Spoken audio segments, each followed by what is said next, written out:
Picture this. You strip away all the rules, the parents, and the punishments from a group of supposedly civilized kids. What actually happens? Well, welcome to this explainer.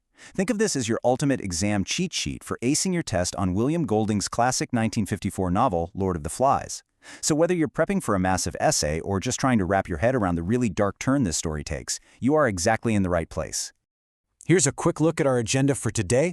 We're going to cover context and plot, the character clash, the symbolic toolkit, the beast within us, and finish up with your final exam takeaways. Let's dive right in. Part 1. Context and Island Survival. To really get this story, you have to understand that William Golding didn't just guess at human darkness. He literally witnessed it firsthand. As a Royal Navy lieutenant commanding a landing craft on D-Day during World War II, he saw the absolutely horrific capabilities of supposedly civilized nations. So he wrote Lord of the Flies as his pessimistic, highly realistic rebuttal to older romanticized adventure stories, like the 1857 book The Coral Island, where stranded boys remain perfectly heroic. Golding basically survived the war and thought, no way. Without societal rules, we wouldn't band together. We'd be driven by fear, jealousy, and feral aggression. And honestly, the most terrifying thing about this novel is just the sheer speed of their moral deterioration. Look at this timeline. It's wild. We start on day 1 with these kids fleeing a nuclear war, crashing on an island, and holding totally civilized, democratic meetings. But within mere weeks, their priorities completely shift from maintaining a rescue signal fire to the absolute adrenaline rush of their first violent pig kill. As weeks turn into months, their fragile little society shatters. The group splits into warring factions, which leads to the unthinkable, the brutal murders of Simon and Piggy. By the time the naval rescue finally arrives at the climax, these aren't polite British schoolboys anymore. They're a full-blown feral tribe. Moving on to Part 2, the character clash. Right at the core of the story is this intense battle between two fundamental human needs. On one side, you've got Ralph. He represents the need for civilization, democracy, and long-term survival. He's the one who wants shelters and a signal fire. But then you have Jack, the former choir leader, who represents this intoxicating draw of immediate gratification, power, and primal dominance. Jack is super frustrated he wasn't elected leader. So what does he do? He paints his face, completely sheds his societal conditioning, and starts ruling through pure fear and violence. It's the ultimate showdown, civilized order versus the seductive pull of absolute power.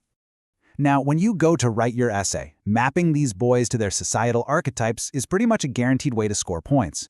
Remember, these aren't just boys, they're walking concepts. Ralph is your classic democratic leader.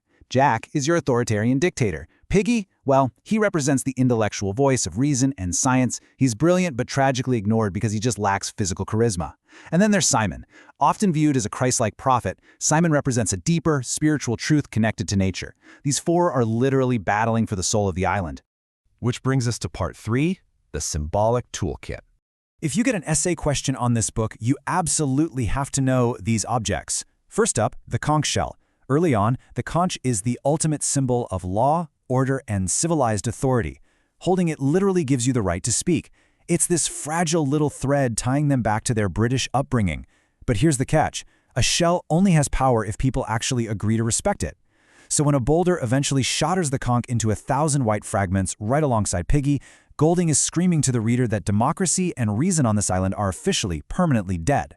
And then, of course, we have Piggy's glasses. They don't just help a boy see. They're the vital tool of innovation and science used to harness fire. But you have to watch how this technology gets corrupted. When Jack's tribe raids Rolf's camp specifically to steal those glasses, it visually represents the feral boys completely destroying their last connection to civilized logic. And they don't even steal the fire for a rescue signal. They steal it to cook meat and stage war dances. They literally hijack science for savagery. All right, Part 4, the beast within us. This is where Golding's true psychological horror takes center stage. He's suggesting that fear leads people to invent external monsters rather than just facing their own internal, destructive impulses. This beastie starts out as just a silly nightmare among the younger boys, but the massive turning point is when a dead fighter pilot tangled in a parachute lands on the mountain. In the dark, the boys mistake this flapping parachute for a literal monster. And the profound irony here? The beast that's terrifying them is actually just a casualty of the adult world's own savage war. Yet it triggers this insane mass hysteria, which Jack totally weaponizes to consolidate his dictatorial power.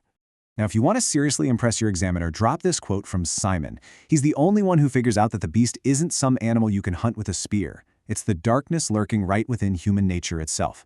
Maybe it's only us. But, tragically, when Simon runs out of the forest to share this massive truth, the mob is so blinded by their frenzied, bloodthirsty chant that they mistake the prophet for the beast itself, and they literally tear him apart. That internal darkness brings us directly to the book's namesake. The Lord of the Flies is actually a rotting, severed pig's head mounted on a sharpened stick. When Simon hallucinates that this fly-covered head is speaking to him, it really cements Golding's super cynical worldview. Fun fact for your exam, Lord of the Flies is a literal English translation of the biblical demon Beelzebub. The head basically mocks Simon, confirming that the beast cannot be killed, because it's an inescapable part of the boys themselves. Finally, Part 5. Final Exam Takeaways. Okay, we've covered the what and the how. Let's wrap up with the major themes you need to bring home for your test. First off, civilization is not our default state. It's an incredibly fragile construct, just a thin veneer over our primal instincts. Second, once you remove the threat of adult punishment, humanity's innate evil impulses just take over. Third, the loss of innocence isn't some gradual fade. It is sudden and it is incredibly violent. And finally, fear and mob mentality will always easily crush individual morality and reason. And whatever you do, do not forget the incredible irony of the novel's ending. A British naval officer finally rescues them, right? And he actually scolds the boys for their feral behavior, basically saying he expected a better show from British boys. Meanwhile, a literal warship sits waiting just offshore. The very adults who are saving the boys from their tiny island war are currently engaged in a massive, apocalyptic nuclear war of their own. It perfectly proves Golding's ultimate point. The disease of human nature isn't just limited to children on an island. It infects the entire adult world. Which leaves us with one final, pretty uncomfortable question to ponder. Is this novel a universal truth about human nature, or is it just the dark perspective of a man who saw way too much war?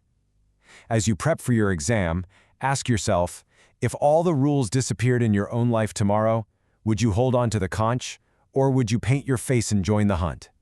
Good luck on your test.